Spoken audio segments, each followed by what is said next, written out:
Hello student, आज 28 अक्टूबर 2020 को हमारा आज सब्जेक्ट है इनडायरेक्ट टैक्स। इसमें जीएसटी के बारे में हम पढ़ रहे थे और चैप्टर है registration of dealer under GST. Registration of dealer under GST. देखो बेटा, यहाँ पे हमने 5 स्टेप्स कर दिए थे, ठीक है। और अब हम स्टेप नंबर 6 से स्टार्ट कर रहे हैं, ठीक है। स्टेप नंबर 5 तक रजिस्ट्रेशन प्रोसेस के 5 स्टेप हमने पहले वाली वीडियो में कर लिए थे। आज हम यहाँ पे कर रहे हैं स्टेप नंबर 6 से स्टार्ट, ठीक है। तो स्टेप नंबर 6 में डीम्ड रजिस्ट्रेशन होता है, ठीक है। क्योंकि देखो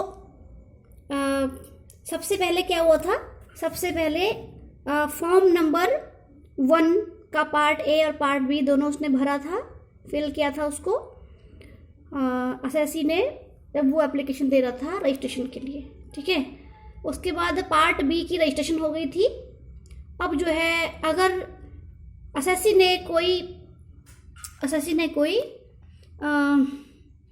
इंफॉर्मेशन वगैरह कम दी है, या फिर जो प्रॉपर ऑफिसर है जीएसटी का प्रॉपर ऑफिसर, वो अगर असेसी के सबमिट किए हुए किसी डॉक्यूमेंट से सेटिस्फाइड नहीं है और उसको फर्दर क्लैरिफिकेशन चाहिए होता है, तो स्टेप नंबर 5 और फॉर्म नंबर 3 में उससे जो है क्लैरिफिकेशन मांगता है। असेसी को फॉर्म नंबर 4 में ये क्लैरिफिकेशन 7 वर्किंग डेज में उसको देना होता है, ठीक है। फिर है स्टेप नंबर 6, उसमें आता है डीम्ड रजिस्ट्रेशन। डीम्ड का मतलब रजिस्ट्रेशन हुआ, माना जाना, यानी माना गया रजिस्ट्रेशन। अभी तक रजिस्ट्रेशन प्रॉपरली हुआ नहीं है। तो if the proper officer fails to take action in 3 working days from the date of submission, the registration is deemed to have been approved. तो देखो, वो कहता है अगर प्रॉपर ऑफिसर ने 3 वर्किंग डेज में कोई भी क्लैरिफिकेशन नहीं मांगा है, ठीक है मतलब क्लैरिफिकेशन मानने के बाद 3 दिन के अंदर में कोई भी अदर इन्फॉर्मेशन नहीं मांगी है उससे, तो सबमिशन के 3 वर्किंग डेज के अंदर तो रजिस्ट्रेशन को जो है अप्रूव हुआ मान लिया जाएगा कि भाई रजिस्ट्रेशन अप्रूव हो चुका है। Similarly in case of clarification by the proper officer, he may approve the grant of registration to the applicant within 7 working days on receipt of such clarification। और क्लैरिफिकेशन मिलने के 7 दिन के अंदर जो है रजिस्ट्रेशन जो अप्रूव हुआ माना जाएगा। If no reply is furnished by applicant in response to notice issued by proper officer is not satisfied with the clarification, he shall reject such application within reasons in writing and inform the applicant in form GST registration number 5, ठीक है। तो कह रहा है कि proper officer ने clarification मांग लिया है, ठीक है, और उसके बाद भी एप्लीकेंट ने उस क्लैरिफिकेशन के रिस्पॉन्स में कोई भी रिप्लाई नहीं दिया है, तो जो प्रॉपर ऑफिसर है उसको ये पूरा राइट है कि वो form number 5 GST form number 5 में उसकी एप्लीकेशन को कैंसिल कर सकता है, रिजेक्ट कर सकता है, और साथ में उसको रीजन लिखना पड़ेगा। Where no action is taken into 7 working days on the clarification received from the applicant, the registration is deemed to have been granted. लेकिन अगर क्लैरिफिकेशन मिलने के 7 दिन के अंदर भी कोई भी अगर एक्शन नहीं लिया जाता है प्रॉपर ऑफिसर के द्वारा, तो वो रजिस्ट्रेशन जो है ग्रांटेड माना जाएगा, ठीक है। अब स्टेप नंबर 7 हमारा आता है, ठीक है। Step number 7, no reply by applicants. अब एप्लीकेंट ने कोई भी रिप्लाई नहीं दिया है। Where no reply is furnished by the applicant in response to the notice issued under the sub rule part 2 within the prescribed time period, ठीक है। और where the proper officer is not satisfied with the clarification information or documents furnished, he shall for reason to be recorded in writing reject such application and form the applicant electronically in GST registration number 5। इसमें same to same वही जो ऊपर तुम्हें पढ़ाया वही बोला है इसने कि भाई जहाँ पे क्लैरिफिकेशन मिलने के बाद भी नहीं, क्लैरिफिकेशन देने के बाद भी एप्लीकेंट कोई रिस्पॉन्स नहीं देता है, तो उसका जो जीएसटी का एप्लीकेशन है वो रिजेक्ट हुआ माना जाएगा, और इसकी इन्फॉर्मेशन जो प्रॉपर ऑफिसर है वो एप्लीकेंट को इलेक्ट्रॉनिकली जीएसटी रजिस्ट्रेशन नंबर 5 में दे देगा, ठीक है। फिर हमारा है स्टेप नंबर 8, देखो बेटा स्टेप नंबर 8, इसमें रजिस्ट्रेशन का सर्टिफिकेट मिल जाएगा। इसमें प्रॉपर ऑफिसर पूरी तरह से सेटिस्फाइड हो जाएगा और वो रजिस्ट्रेशन का सर्टिफिकेट फॉर्म नंबर 6 में उसको एप्लीकेंट को उसके अकाउंट पे सेंड कर देगा इलेक्ट्रॉनिकली। ठीक है, तो यहाँ पे देखो स्टेप नंबर 8 हमारे कंप्लीट हो गए हैं। अब हमारा आता है, ठीक है, ये 8 स्टेप हमारे रजिस्ट्रेशन के यहाँ पे कंप्लीट हो गए हैं। और अब आता है फाइनल रजिस्ट्रेशन नंबर। ठीक है, फाइनल रजिस्ट्रेशन नंबर तो हो गया था हमारा। उसके बाद amendment in registration of casual taxable person and non resident taxable person. ठीक है बेटा, इसमें अब देखो वो हमारी प्रोसेस रजिस्ट्रेशन की पूरी हो चुकी है, उसमें 8 स्टेप ही होते हैं।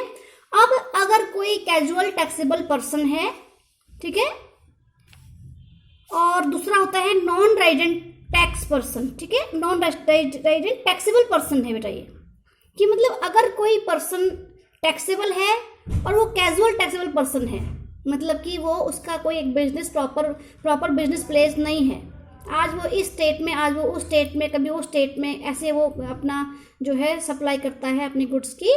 और दूसरा होता है नॉन रेजिडेंट टैक्स पर्सन, यानी कि वो जो टैक्सेबल पर्सन है वो टैक्सेबल गुड्स का बिजनेस करता है इंडिया में, लेकिन वो नॉन रेजिडेंट है इंडिया का। उस केस में देखो, a person who occasionally supplies goods and services, occasionally का मतलब कभी कभी, in a territory where GST is applicable but he does not have a fix place of business, लेकिन उसके पास अपना बिजनेस का एक फिक्स प्लेस नहीं है, ऐसे पर्सन को हम कहते हैं कैजुअल टैक्सेबल पर्सन। मतलब वो कभी कभी किसी स्टेट में, कभी किसी स्टेट में, कभी किसी स्टेट में वो अपने गुड्स की सप्लाई करता है, उसका बिजनेस करने का एक फिक्स प्लेस, एक प्रॉपर प्लेस नहीं है। Such a person will be treated as casual taxable person, तो इस पर्सन को हम कैजुअल टैक्सेबल पर्सन कहते हैं as per GST. For example, a person who has a place of business in Amritsar supplies taxable consulting services in Panipat। देखो consultancy services है उसकी, where he has no place of business would be treated as a casual taxable person in Panipat. ठीक है, तो अमृतसर में तो उसका proper place है, लेकिन पानीपत में उसका कोई प्रॉपर प्लेस नहीं है, इसलिए वो पानीपत के लिए कैजुअल टैक्सेबल पर्सन माना जाएगा। और वहां पे अगर अपनी जीएसटी रिटर्न फाइल कर रहा है तो as a casual taxable person वहाँ पे, और रजिस्ट्रेशन के लिए भी वो कैजुअल टैक्सेबल पर्सन के लिए अप्लाई करेगा। ठीक है, उसका स्टेटस यही होगा। अ goods and service tax law has defined a non taxable person. अब हमारी बात आती है नॉन टैक्सेबल पर्सन की। ठीक है, non resident taxable person, NRI। ठीक है, नॉन रेजिडेंट टैक्सेबल पर्सन है ये। ठीक है बेटा, as any person who occasionally undertakes transaction involving the supply of goods or services or both, whether a principal or agent or in any other capacity, but who has a fixed place of business or residence in India। देखो, अगर कोई person, ठीक है, India में उसका एक fixed business place है, ठीक है, नहीं फिक्स्ड बिजनेस प्लेस नहीं है इंडिया में उसका, ना उसका कोई रेजिडेंस है, ना उसका कोई बिजनेस प्लेस है इंडिया में। ठीक है, लेकिन the goods and service tax law has defined, तो उसको नॉन रेजिडेंट टैक्सेबल पर्सन इसलिए कहा जाएगा क्योंकि वो यहाँ हमारी इंडिया में कुछ ट्रांजेक्शन ऐसी कर रहा है जो कि टैक्सेबल गुड्स हैं, टैक्सेबल सर्विसेज की हैं, लेकिन इंडिया में उसका कोई फिक्स प्लेस नहीं है। ठीक है, तो ऐसे पर्सन को हम नॉन रेजिडेंट टैक्सेबल पर्सन कहेंगे। नॉन रेजिडेंट तो इसलिए हो गया क्योंकि वो इंडिया का रेजिडेंट नहीं है, और टैक्सेबल इसलिए कहेंगे क्योंकि वो टैक्सेबल गुड्स की सर्विसेज की सप्लाई करता है। ठीक है, तो section 24 provides for special provisions relating to casual taxable person and non resident taxable person under GST. तो इनके लिए कुछ स्पेशल प्रोविजंस हैं। It mentions certain businesses and entities which are mandatorily required registered under goods and service tax. तो देखो, इसमें जो हमारा जीएसटी का सेक्शन 424 है, इसमें कुछ ऐसे बिजनेसेस के नाम, ऐसी एंटिटीज के नेम इसमें मेंशंस हैं जो कि जिनके लिए रजिस्ट्रेशन लेना मैंडेटरी है। ठीक है, and are not govern by the minimum threshold limit, लेकिन उनकी जो टर्नओवर है, मतलब टर्नओवर 10 लाख या 20 लाख वाला रूल उन पर लागू नहीं होता है। मेरी बात समझ रहे हो?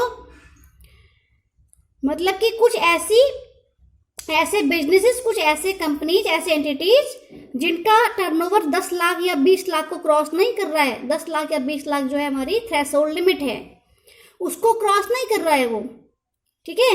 लेकिन उसके लिए मैंडेटरी है कि भाई वो यहाँ पे अपना रजिस्ट्रेशन सर्टिफिकेट लें। Thus, irrespective of whether the business is involved in a one-time transaction, frequent taxable transaction, every casual taxable person or non-resident individual or companies will have to obtain a registration under the goods and service tax. तो ऐसे non-resident person को या फिर non-resident taxable person को और casual taxable person को registration लेना बहुत ही ज़्यादा जरूरी है। Following are the provisions related to registration of casual taxable person या नॉन रेजिडेंट टैक्सेबल पर्सन। तो देखो बेटा कौन से वो रूल हैं जो कि कैजुअल टैक्सेबल पर्सन पे या नॉन रेजिडेंट टैक्सेबल पर्सन पे लागू होते हैं। फर्स्ट है, अ कैजुअल टैक्सेबल पर्सन और a non resident taxable person shall apply for registration at least 5 days prior to the commencement of business. तो अगर कोई person as a casual taxable person या नॉन रेजिडेंट टैक्सेबल पर्सन के तौर पे India में अपना बिजनेस कमेंस करना चाहता है, तो उसको अपना बिजनेस कमेंस करने से पहले, स्टार्ट करने से 5 दिन पहले उसको रजिस्ट्रेशन के लिए अप्लाई करना बहुत जरूरी है, ठीक है। सेकंड आता है, कैजुअल टैक्सेबल पर्सन या नॉन रेजिडेंट टैक्सेबल पर्सन में obtain a temporary registration a period of 90 days which is extendable for additional period of 90 days, ठीक है। तो अगर वो प्रॉपरली रजिस्ट्रेशन नहीं ले रहा है कोई कैजुअल टैक्सेबल पर्सन या नॉन रेजिडेंट, ठीक है, तो वो 90 days के लिए एक टेम्परेरी रजिस्ट्रेशन के लिए अप्लाई कर सकता है, ठीक है। और उसको वो आगे 90 days और 90 days के लिए वो उसको एक्सटेंड कर सकता है, मतलब टोटल 180 days के लिए वो एक टेम्परेरी रजिस्ट्रेशन ले सकता है। ये दूसरा रूल हो गया।